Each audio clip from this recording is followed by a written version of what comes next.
Charles de Lint once wrote, "You can't stand up to the night until you understand what's hiding in its shadows." I've made many videos about the history of Orlando and my historic downtown, but I've never covered the mysteries hiding in the dark.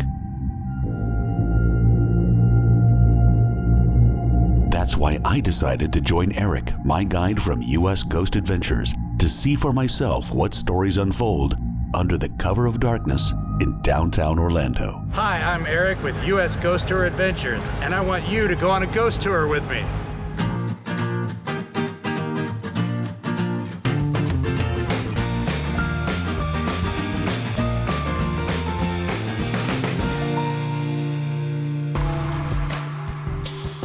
The 407 Original Brand Apparel celebrates Orlando's famous area code as an affordable casual line of clothing that allows you to say you love Orlando without saying you love Orlando.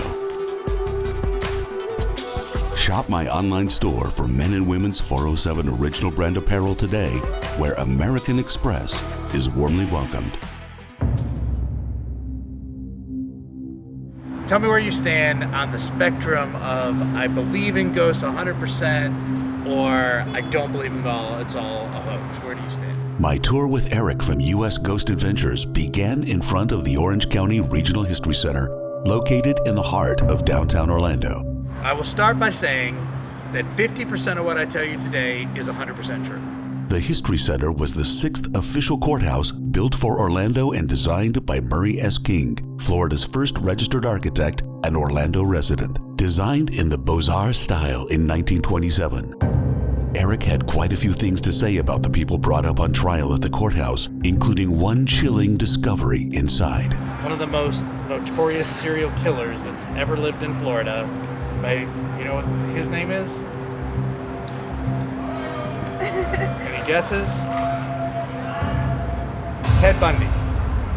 So Ted Bundy was stopped just on a traffic stop here. It just happened to be in Orlando. So he was taken up to the courthouse here. And you can, when you go up there, there's even a little defendant's chair, a little defendant's table that has Ted Bundy on it. You can rub your thumb on it. I've done it. Afterwards, I was like, this was just the introduction to our tour in downtown Orlando. We were all anxious at what other chilling stories we would discover with Eric as our ghost host. Next up, we visited the Angebilt Hotel, which hides a little-known secret about downtown Orlando. 11 stories high, but the top floor goes up to 13 because there's actually 2 stories beneath us. You think you're at sea level in downtown Orlando, you're actually not. You're at The Angebilt Hotel was the dream of Joseph Fenner Ange, and calamity seemed to befall the hotel from the beginning. It was at one time the tallest building in downtown Orlando, but fires, floods, and a severe storm which blew away the upper garden deck, along with the hotel guests who were never seen again, is etched in the hotel's history. As the oft-quoted line from a famous song declares, "You can check out anytime you like, but you can never leave." Not wanting to become permanent residents of the Angebilt, we walked across the street from the hotel to what is now the Beacham Nightclub. In the early days, the land the Beacham stands on was used for the Orange County Jail, which was built around 1873. Unfortunately, the jailer had his own ideas of justice. Jailer of the time. So back in the 1880s, think Old West, think Yellowstone, if you watch Yellowstone, that type of thing. The punishment for everything was death. So as they're walked down, given to the jailer, this particular jailer, he sort of liked to play around with ways to cause death. So are you familiar with drawing and quartering? You take, one hand this way, one hand this way, and you take the horse just rips people apart. He liked that. If that wasn't creepy enough, local tradition claims the Beacham is indeed haunted. That may be because when Braxton Beacham built his theater in 1921, there was a glaring omission when preparing the land. So in comes Mr. Beacham, much later, Beacham Theater. He wants to build a theater. So what does he do? Bulldozes the jail, puts the theater right on top of all the old dead bodies. Like the movie Poltergeist, you only moved the headstones, didn't you? Not wanting to wake the dead, we ventured further off into the night, but found ourselves attracting unwanted attention as we approached the old Cheyenne Saloon on Church Street. Now, watch it closely as you go in the middle of the train tracks. Crossing over the train tracks on West Church Street, our EMF devices started exhibiting strange anomalous readings of electromagnetic disturbance. However, once we arrived at the old Cheyenne Saloon, Eric offered a possible explanation about the paranormal activity that hovers around the area.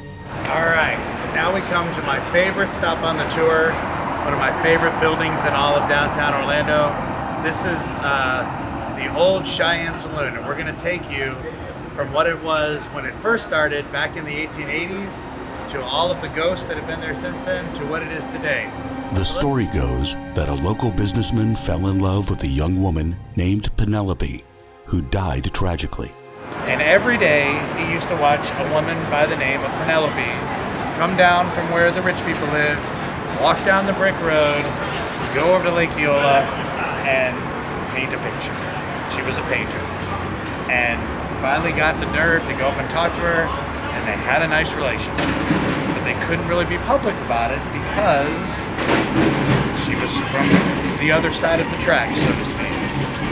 And they fell in love and had a great relationship right up until the point that he put her in a coffin that he made for her because she died of tuberculosis. Correct. So in the world of ghosts in Orlando, Penelope is probably number one because this place has had lots of haunting sightings. In fact, workers here that say, hey, you went back to Cheyenne Saloon, hey, do you like working here?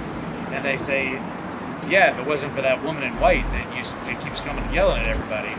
So. It seems that this fantastic story was supposedly verified by a psychic who corroborated the story. They brought a psychic in here, and the psychic was not told anything, and she came up with the name Penelope. So again, no scary stuff, no real like poltergeist stuff, just simply a woman that pops up. And you go in there when it's dark, there's a lot of mirrors and stuff around in there. Like it's an interesting little spot for sure. The hour was getting late, and Eric had yet another terrifying tale to share with our group concerning the old Church Street train depot. He started out by explaining that the depot in the 1800s was more than just a train station. Okay, let me put it in perspective. You're a gentleman. You're coming in from Chattanooga, Tennessee, which is the guy we're going to talk about in a minute. You've been on the train for a few days. What's the one thing you're going to need? A brothel, that's right. And you can't have it like too far away. The brothel is literally right by the train station, sort of the de facto in the back. Eric then regaled us with the story of a man who met and fell in love with a worker at the brothel who became pregnant. He was so distraught at the thought of becoming a father that he took matters into his own hands. So he's very unhappy. He walks to the middle of the tracks and takes his own life in front of the tracks, dressed all. So the rumor is in the world of ghosts, so whenever that thing goes off like that, if you see a ghost or a shadow wearing a bowler hat and a complete suit, maybe it's Mr. Mason Crutchfield coming to say hello. But that wasn't the end of the story or of our supernatural encounters.